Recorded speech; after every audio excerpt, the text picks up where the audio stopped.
Good day, M.Wolters, and anyone that happens to be watching as well. Actually, why would we distinguish between you as different people? Well, we assume that you all have different lives, like different personalities. But why is that so? I mean, we're all human, we all have common ancestors. So why are we not the same? Actually, that seems a bit far-fetched. Why are you not the same as your parents? Well, you have traits that your parents did not have. This has to do with heredity, and that's what we're going to talk about in this video.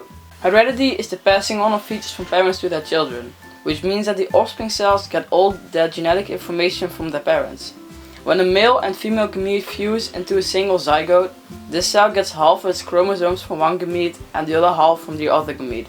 But not all those chromosomes directly affect you. This depends on what kinds of alleles are on the genes. With a lot of traits, there's a dominant chromosome and a recessive one. Suppose you're breeding donkeys. This breed can either be black or white. Black is dominant and white is recessive.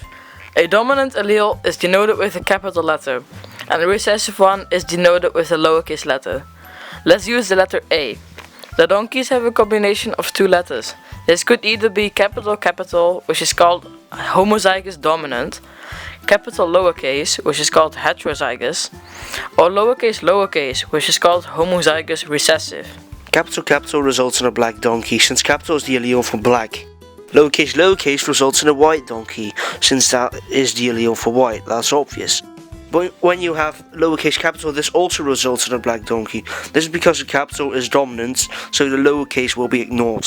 If a capital lowercase donkey and another capital lowercase donkey conceive offspring, their children will have different combinations of alleles.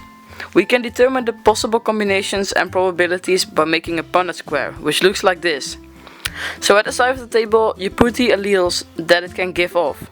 Now you can fill in the rest of the table to see the possible combinations and their frequencies. This example was autosomal.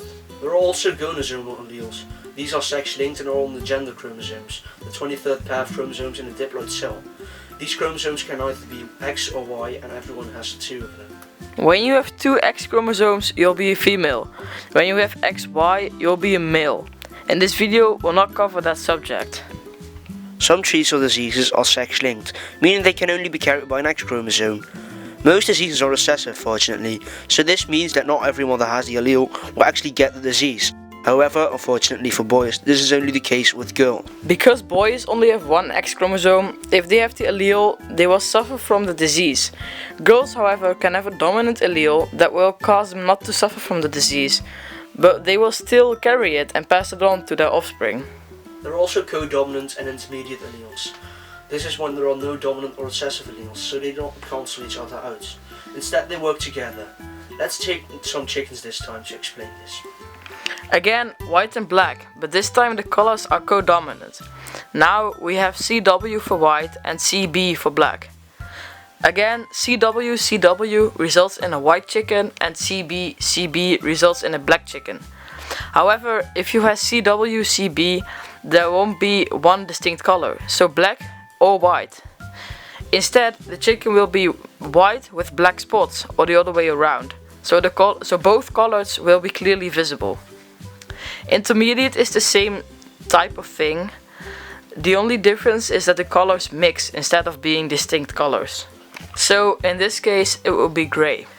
So again, let's make a Punnett square. This time we'll cross a white chicken with a spotted chicken. So CW with CB. Again, we'll write CW and CB on the top and CW again at the left side. Now we can fill in the rest. As you can see, this results in both white and spotted chickens. However, a lot of traits are not decided by just one set of alleles, which is also known as a locus. There are also traits that depend on multiple alleles, a loci. An example of this is epistasis. This is when one locus' ability to affect you is controlled by another loci. The modifier gene. This can only be one gene, but it can also be three genes. This time we'll take mice. They can be three colors, black, brown or albino. Capital B for black, lowercase b for brown, and C is the controller gene here, either capital or lowercase. C is the gene which decides whether the B genes can express themselves. The ability to express themselves is dominant here. Let's take a look at the Punnett square. As you can see, This Punnett square is bigger than the last ones, because this time there are two loci. When there is a capital C, it means that the B genes can express themselves, so you have the regular results. But when there are two lowercase c's, the mice are albino. This is because the C restricts the body from depositing pigment in the hair. Anyways, this is the end of the video. We hope you liked it. If you did, please make sure to like and subscribe, or don't, because this was a one-time video, so we don't really care. We'll see you next time, which there probably won't be, though.